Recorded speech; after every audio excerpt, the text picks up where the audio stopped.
Hey, this is Anney and Samantha. And welcome to Stuff Mom Never Told You, production of iHeartRadio.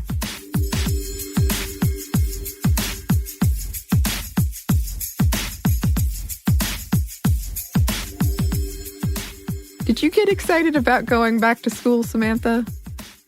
I think it was according to what year it was. So when I was younger, I was very excited all the way up to about 5th grade. And then after that, dread. What about you? No, I totally agree. I think I really liked getting a new set of markers or that stuff. I got really excited about that aspect. Oh, I love those trapper keepers. I loved those. Oh, yes. Oh, the organizing and getting the color-coded tabs. Yes. So I was very materialistic about it. I guess I liked that. But I also dreaded it. I was a very nervous person when it came to meeting new people and what is this teacher going to be like? And, well, what if this year is the year that I don't get all A's and my life will be ruined? I think my bigger fears were more so of having to, and I remember being very, very clear, having to sit with people who would tell me all the fun stuff they did for the summertime, in which I did nothing because my family, we couldn't really afford to do much. So we would go on vacation every 4 years and it would always be the Smoky Mountains. That was it. That was it. And that kind of stopped before I hit middle school, which is probably another reason again. And so I always had this feeling of dread of having to sit here and listen to all my friends talking about going to the country or to the beach or doing all these amazing things or going to all these little camps that, my parents couldn't afford. So I'm like, I stayed at home and I watched a lot of Anne of Green Gables. Thanks. That was it. And read. Right. Yeah, that was a source of tension for me too. We did usually travel to my grandparents' house, but that was all we did. And I think I was saved, though, by the fact that I had, quote, the cool house that had a basketball goal outside. Oh, okay. So I had some stuff going on. Okay. I was an outdoorsy kid. Yeah.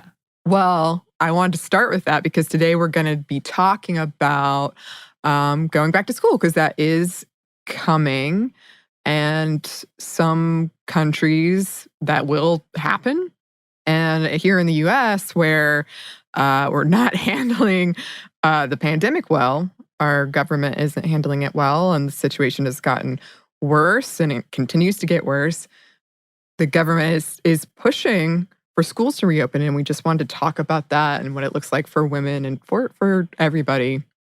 Because it's very frightening. And Samantha and I have said more than once, sometimes more jokingly than others, thank God we don't have kids. Right. Because I can just feel in my heart when I talk to my friends who do have kids. Right. That fear and that stress. Definitely something that I've asked my parents because they watch the grandkids, my nieces, who do go to school and go to high school. And that's a concern. First, I want them to be okay, the grandkids, my nieces, as well as the fact that they do hang out with my parents who are a little bit older and what's going to happen. And then my sister is actually a teacher as well. And so these are kind of big questions. What's happening? Why are we even talking about this?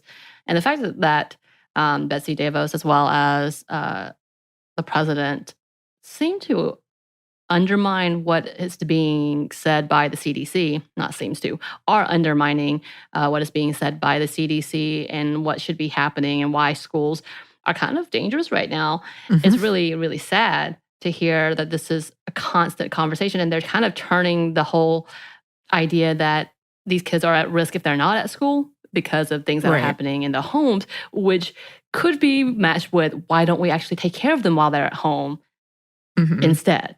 Yeah. That's an issue overall because they're always going to go home. So why are you changing all of this all of a sudden to you actually care about feeding the kids as you are talking about suspending and putting more debt on children who can't pay for school lunches on top of regulating what kids are able to do / are able to have in funding wise. So, Yeah, it's very disheartening to see. And it just blows my mind this people acting like, well, kids don't really get it. I'm like, have you ever hung out with a kid? Like Right. everybody I know who's a parent is sick all the time because of their kids. And sure, the death toll is smaller for children, it seems, right now. But we're still not talking about the everlasting effects of what is happening Yeah. with COVID, as well as the fact that a small number should be a concern. Yes. And There's also still like thousands. the kids aren't the only people in schools. I have friends who are teachers as well, and they're very frightened by this whole thing. So yeah, we did want to talk about this today. Right. So as in fact, the teachers are so concerned. There are several that are fighting back or pushing back or asking a lot of big questions. The Florida Teachers Union, one of the bigger ones, is actually suing the government, the state government, about reopening. They asked the judge to actually stop the governor as well as the educational commissioner from requiring the in-person schooling. So it's kind of interesting to see how quickly people are like, wait. We need to have this conversation, what's happening, especially because they're not talking about, once again, the CDC guidelines or anything of the such about how this should be done. They're trying to find out, if they could reduce the number of kids in the class sizes, as well as that they all are getting adequate protective gear, which we know is already an issue in hospitals. Right. Yeah. I mean, that's the thing. There's no plan in place at all. It's just send them back, reopen. Right.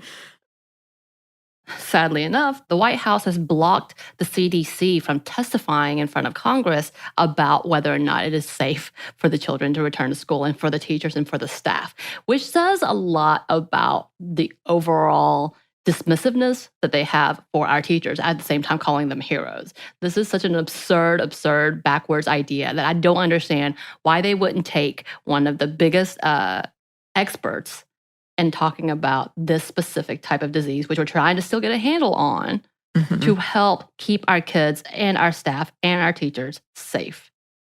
Yeah. And I think it was Pence who said something like, well, we don't want the guidelines to hold people back. And I'm like, well, then what are the guidelines for? Why? Oh, my gosh. And further concern is 1/3 of teachers are at higher risk over 50. 76% of teachers are women. So this is impacting women more. Exactly. And as well, again, I was talking about my sister being a teacher. She is going to have her youngest one. The older one is in college now, and she's doing great. Good job, Gracie. But she is going to go ahead and have her homeschool while she has to go in to teach because she cannot not teach. That's just a part of the thing. She works and her husband works. And this is how they provide for themselves as well as their children, one who is in college and one who wants to go to college. And it's just an absurd thing that she has to battle this and do two separate things and knowing that it's going to be better for her daughter, but can't put that safety on herself. Yeah, and that's another part of this is if we look at homeschooling, and I know we talked about this in a past Monday Mini, but a lot of that is falling to women. Although I did find a really recent New York Times survey that found that more than half of men said they were doing most of the homeschooling, but only 3% of women agreed with them. So a bit of an inconsistency there. I kind of really want to see what that looks like. I want to know who are the ones saying that they're also homeschooling. Is it because they're participating in helping also? So they're considering that I'm also homeschooling. I don't know. You know what I mean? Would love I did to it know. once out of this week, so that means I'm definitely homeschooling. Right. I think 3% is a very telling number. I will say that. Right. Some of these wives are not agreeing. No. Or partners. Yeah, and for some people, like you say, Samantha, there's no option to not go to work for one reason or the other. So what do you do in that instance? And then on top of that, for a lot of those people in that situation, can't afford childcare. So this is a really difficult situation. And there are, of course, issues like, it frustrates me when people frame this as, don't you want kids to go back to school? Yes, everybody wants that to happen, but it's not safe and there's no plan. There are issues about kids not only getting food at school or getting a good chunk of food at school. There's already been research that shows that American children have been set back 7 months in terms of what they should be on the path of learning. I think with math specifically, where they should be. So yeah, it's not good, but I mean, that conversation also leads to how are we actually teaching? What are the resources and why aren't we right. providing the correct resources? A part of this is, again, talking about the fact that not all children have access to internet Yep. and or a computer. Not all of them are able to actually learn from a computer. We also know Right. that IEPs or individual education plans are oftentimes used for children with maybe having some type of learning disability and or having some type of diagnosis which prevents them from being able to learn. And some of them have behavioral issues due to their learning disabilities. And so they have to have another kind of individualized plan. They do not help when your children are being sat in front of a computer saying, good Right. luck. So we know all of that. But that's also just a kind of a tell on how our education system has already been failing our kids and how some of these things need to be rethought. That's a bigger picture. I know that's a bigger conversation. And by the way, don't get me started on IEPs because I can go on for days because I would have to fight with teachers. I love you, teachers. Please understand because they are exhausted in trying to implement these individualized plans, but not being able to do so because they're understaffed, they're overworked, and they're not given enough resources. So all of these big things have happened. And then when you put that into the scope of